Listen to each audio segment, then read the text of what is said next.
गज ने पियोक को समझाया, जिंदा रहना है तो जो कहा जाए वो करना पड़ेगा। लेकिन कुछ लोग होते हैं जो कभी झुकते नहीं। तुम उनमें से एक हो और तुम्हें कभी झुकना नहीं है। पियोक ने उसकी ओर देखा और धीरे से बोला, धन्यवाद। गज ने अपने हाथ से बनाई हुई एक लकड़ी की छुरी उसे दी। ये छुरी उसकी गैंग के हर मेंबर के पास थी और अब पियोक के पास भी थी। सुबह गज और गोल्फ ने देखा पियोक उठ नहीं रहा था। उन्हें लगा शायद अब उसका वक्त खत्म हो गया। लेकिन अचानक पियोक उठ खड़ा हुआ और उसी छुरी से गज पर झपट पड़ा। कुछ पल के लिए सब चौंक गए। फिर पियोक रुका। उसकी आंखों में डर था। उसे लगा वह अभी भी उन खतरनाक लोगों के बीच है।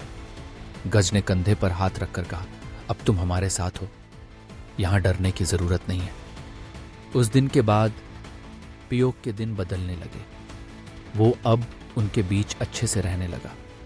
उसकी सेहत भी सुधरने लगी। लेकिन दूसरी तरफ फ्लूक की जिंदगी बद से बदतर हो रही थी। हर दिन अपमान, दर्द और हैवानियत। उसकी आंखों में बस हार झलकने लगी थी। कई महीनों बाद एक ऐसा दिन आया जब जेल में हर कैदी के चेहरे पर हल्की सी मुस्कान थी, क्योंकि आज मुलाकात का दिन था। उनके घर वाले मिलने आने वाले थे। पियोक की गर्लफ्रेंड पर आई थी। उसे देखकर पियोक की आंखें चमक उठीं। लेकिन ये खुशी ज्यादा देर नहीं टिकी। पर ने बताया उसकी मां की जेल में मौत हो गई है। पियोक की आंखों से आंसू रुक नहीं पाए। फिर एक और वार पर बोली, मैं आज आखिरी बार मिलने आई हूं। पियोक टूट गया। उसने हाथ जोड़कर कहा, कृपया मत जाओ, मेरे पास अब तुम ही हो। लेकिन पर ने उसकी ओर देखे बिना ही कदम पीछे खींच लिए और चली गई। पियोक वहीं बैठा बस रोता रहा। उसी दिन गज के पिता भी उससे मिलने आए। उन्होंने कहा, अब इस जेल में तुम्हें 10 साल हो गए। कुछ ही दिन में तुम आज़ाद हो जाओगे। मैंने तुम्हारे लिए बाहर नौकरी का इंतज़ाम कर लिया है। गज खुश हुआ। लेकिन जब यह सुना कि उसके पिता आज भी सौतेली माँ के साथ हैं, वो बिना कुछ कहे गुस्से में वहाँ से चला गया। मुलाकात के बाद पियोक ने देखा कि गोल्फ को बियर के कुछ आदमी घेर कर मार रहे हैं। वो दौड़ पड़ा, गोल्फ की जान बचा ली। लेकिन तभी वार्डन आ गया और सबको जमीन पर लेटने का आदेश दिया। गज ने पियोक से सख्त लहजे में कहा, अगर अगली बार तूने कुछ किया तो मुझसे मत कहना कि मैंने चेतावनी नहीं दी। असल में बियर यही चाहता था कि दोनों गैंग में से एक खत्म हो जाए, ताकि इस जेल में उसका राज हो सके। और फिर उस रात बियर ने हदें पार कर दी। उसने अपने सेल के सारे आदमियों को खुली छूट दे दी कि वो फ्लूक के साथ जो चाहे करें।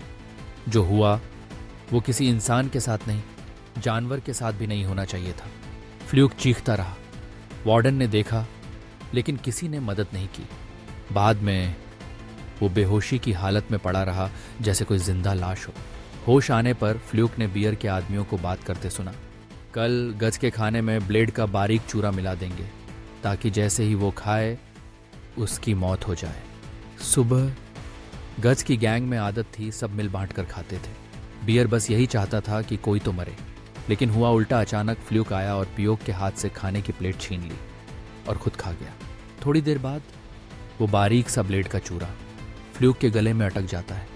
बेचारा दम घुटता है, तड़प तड़प कर जमीन पर गिर जाता है और वहीं उसकी सांसें टूट जाती हैं। पियोक की आंखों के सामने उसका दोस्त चला गया और उसके दिल में एक ही सवाल, क्या ये मेरी गलती है? गज ने कंधे पर हाथ रखकर कहा, नहीं, ये उसकी किस्मत थी। इस जेल में जो कमजोर है वो नहीं बचता। अब गज की गैंग का खून खौल रहा था। उन्होंने तय कर लिया अब हिसाब होगा। सबको पता था कल मैदान में दोनों गैंग आमने सामने होंगे। अगले दिन मैदान में बियर की टीम आ पहुंची। कुछ ही देर में घमासान शुरू हो गया। गज ने चाकू से बियर पर वार किया, लेकिन बियर ने कपड़ों के नीचे कुछ पहन रखा था, जिससे वार बेअसर हो गया। फिर बियर ने पलटकर हमला किया। गज बुरी तरह घायल हो गया। गार्ड आ गए, मगर किसी ने नहीं बताया कि लड़ाई किसने शुरू की। सबको फिर अपने अपने सेल में भेज दिया गया। रात को पियोक ने देखा गज इतनी गर्मी में भी कंबल ओढ़कर सो रहा है। अजीब लगा। उसने माथा छुआ, तेज बुखार था। कंबल हटाया तो देखा उसके पेट में चाकू धंसा हुआ था। चाकू वही था जो बियर ने वार में मारा था, अब गज की सांसें गिन गिन कर चल रही थीं। साथ ही मदद करना चाहते थे। चिल्लाकर गार्ड को बुलाया भी, पर इस जेल में किसी की पुकार सुनने वाला कोई नहीं था। गज ने धीमी आवाज में पियोक से कहा, जैसे मैंने तुम्हें बचाया था वैसे ही इन सब का ख्याल रखना। इनका कोई नहीं सिवाय तुम्हारे। और यही कहते कहते उसने दम तोड़ दिया। पूरा सेल सन्नाटे में डूब गया। अगले दिन गज के पिता को खबर मिली कि उनका बेटा अब नहीं रहा। बस कुछ दिन बाद ही तो वो रिहा होने वाला था। उन्होंने 10 साल इस दिन का इंतजार किया था। उधर पियर ने पियोक को धमकाया, अगर तुझे मुझसे बदला लेना है तो आकर लड़। बियर को लगा पियोक मना कर देगा, लेकिन पियोक ने शांत अंदाज में कहा, मैं लड़ूंगा। उस रात पियोक ने गोल्फ से कहा, मुझे मां की याद आ रही है। लोग कहते हैं मरने से पहले यही होता है। गोल्फ हंसते हुए बोला, मरना तो सबको है, लेकिन अगर तू मरेगा तो मैं भी तेरे साथ मरूंगा। बस याद रख, लड़कर मरेंगे। लड़ाई का दिन आ गया। पियोक जानता था बियर लड़ाई में माहिर है और कपड़ों के नीचे कवच जैसा पहनकर आता है। इस बार उसने पहले उसके कपड़े उतरवाए। फिर मुकाबला शुरू हुआ। पियोक पहले थोड़ा घबराया, कई बार झेलता रहा। तभी उसे अपने बचपन के बॉक्सिंग के दिन याद आए, कैसे वो तेज दिमाग लगाकर कमजोर जगह पर वार करता था। उसने बियर के पैर पर जोर से चोट मारी। बियर गिर पड़ा और पियोक ने बिना रुके उसके पेट में कई बार चाकू घोंपकर उसका हमेशा के लिए अंत कर दिया। लड़ाई के बाद वार्डन आ गया। उसने तीनों को बेरहमी से पीटा, फिर सेल में बंद कर दिया। गोल्फ ने कहा, हमने कुछ गलत नहीं किया। सुबह वार्डन बदले हुए अंदाज में आया, अच्छा खाना लेकर आया और बोला, अगर रोज ऐसा खाना चाहते हो तो मेरी बात मानो, मैं तुम्हें यहां से बेहतर जेल में भेज देता हूं।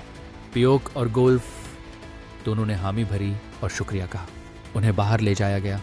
जाने से पहले दोनों ने एक दूसरे को चुपचाप देखा और दिल से धन्यवाद कहा, क्योंकि अगर उस दिन गोल्फ साथ ना होता तो शायद आज पियोक जिंदा ना होता। लेकिन सच्चाई ये थी, वार्डन उतना दयालु नहीं था जितना दिखा रहा था। संभव है उसने उन्हें और भी खतरनाक जगह भेजा हो, क्योंकि बियर उसका खास आदमी था।